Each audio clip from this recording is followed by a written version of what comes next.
another interview for your Conscious Pregnancy and Parenting Guide. And today I am here with Daniel Vitalis, forager extraordinaire, and a man on a mission to teach us, I think, how to rewild our lives and rewild the planet as a result.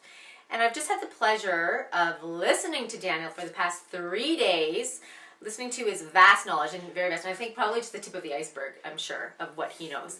But just his knowledge about how we can reclaim our health and get it back to the level that it once was at, and that is when it was normal to be healthy and thriving and not diseased and falling apart and degenerating. He spent a lot of time, from what I can tell, researching and learning and really fully experiencing all that he teaches. So I feel really blessed to be able to be speaking personally with another passionate person who's truly making a profound impact in this world. Daniel's information is really powerful, but it's really practical. I went home and made sauerkraut immediately that night in like 10 minutes. It was that fast, pretty much. So it's really powerful and it's empowering, and it gives us the understanding that we can be powerful in this very quickly changing world. I have been following Daniel for some time now. I've been recommending his information and his websites to clients, to friends for quite some time. So if you don't know Daniel, I think it's about time that you do. And you can check him out at danielvitalis.com. And you can also go to surthrival.com, and we'll have those websites up on the course site for you. Where at surthrival.com you can learn about his products and really get in touch with some products that will help you truly thrive in your world.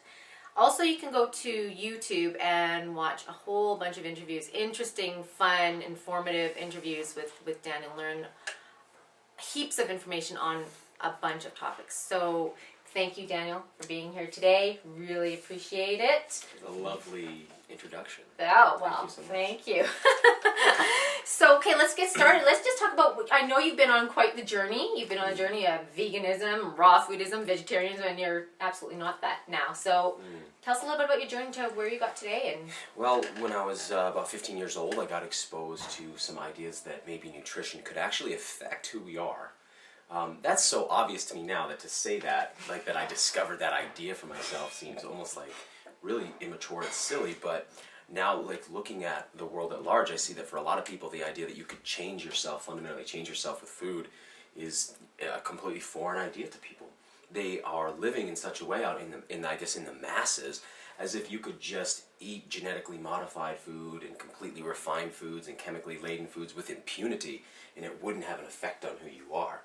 And now what I understand is it's not really that I changed myself with food, that I actually restored myself with food, and that who I've become is actually who I was, but that had been dampened down and actually degenerating away from the lifestyle that unfortunately was just, I guess, was the norm. I grew up in that 80s and the 90s in the United States, and it was just, it was white bread, it was Wonder Bread, and it was Twinkies, and it was Pop-Tarts, and that was my reality. So that led me to get into the ideas of vegetarianism and the ideas of Whole Foods, and that led me into the idea, that was when Whole Foods was not a store, but a concept. That led me, of course, into the thing you mentioned, which was veganism and raw foodism, and I approached all of that stuff with a lot of fervor. And I've really come full circle today because my interest in my study for the last couple of years has been in, and I think the question that was motivating all this, let me say this first, was what's the natural diet for human beings, in the same way that we could find the natural diet of chimpanzees or whales or walruses, and we could understand that if we were to feed that animal its natural diet, it would thrive better than on a diet that it wasn't developed for over the span of its evolution. I was curious what was the diet of our species, and I chased that down until I finally realized that I could look to the indigenous people around the world to see what they had eaten all through time, that it allowed them, and I think it brings us full circle to the meaning of this interview, what they were doing was feeding themselves not just to develop themselves, but to develop generation after generation of healthy children.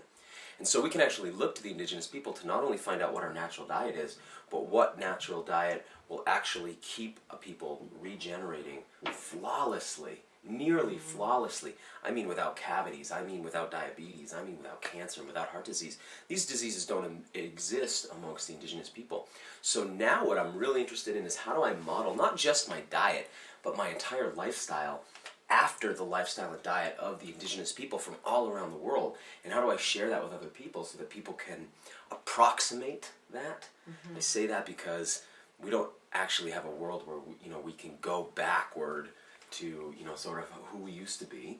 That's not going to happen. So what we can do, I think, is just like a chimp in a zoo can have a habitat that resembles its natural habitat and a diet that resembles its natural diet, even though it's living in a kind of captivity, whilst we live in this sort of, I think, really social captivity in a lot of ways, we can at least approximate our natural habitat, our natural food, and that can get us back on course so we can regenerate properly, effectively, rather than continue to degenerate ourselves into a point of such a disease state that really right now I think it's a pivotal moment. We're right on the precipice. The question is, will humanity actually be able to continue living on the planet? A lot of people think that sounds crazy, but take a look at the birth rates, take a look at the cancer rates, take a look at the heart disease rates. That the media loves to sort of placate us and keep this information sort of on the sidelines of what they give us. But I think it's getting obvious now.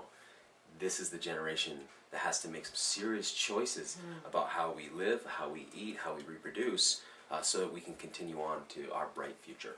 Right, and I think that's so key because, what you say is that a lot of what we're doing now isn't going to show up until the next generation or the generation after that, and we're already seeing problems in this generation with so many key things. So what does that mean for the next generation? That's kind of scary. So, okay, so how is your knowledge pertinent to families and raising truly healthy children? What have you learned around that? How does that come into play? What I've learned is that, again, if we were to go to indigenous people and take a look at how they rear their families, and I think if we could do it in a non-judgmental way where we don't have to project onto them how we define family units, how we define marriages, how we define what a family we think should look like, but instead really look at like how does a man and a woman come together, reproduce and rear a healthy child. If we could keep just the framework of family so that we don't project cultural biases, what we would see is that so much of how people live on the planet indigenously or pre-industrially might be a more comfortable word for some people. If you said, hey, why do you do this? Why do you eat this? Why do you pursue this? For our children, for healthy children. What I see is going on now, I mean, there's a lot of politics around the family that I don't think is really the scope of this interview, but just nutritionally, families today are having a difficult time bringing forth a child with a fully formed bone structure. You might be saying, well, what do you mean? I have all my bones. Well, how are the bones in your mouth? Do they fit in your mouth? Do they overlap each other? Do some stick to the sides? Do some poke through the back? Did you have room for your wisdom teeth? Now, this isn't to say, hey, you've got a problem. The thing is to say, hey, look, we almost all do. In fact, it's very difficult to find a human being whose palate can actually accommodate all their teeth anymore.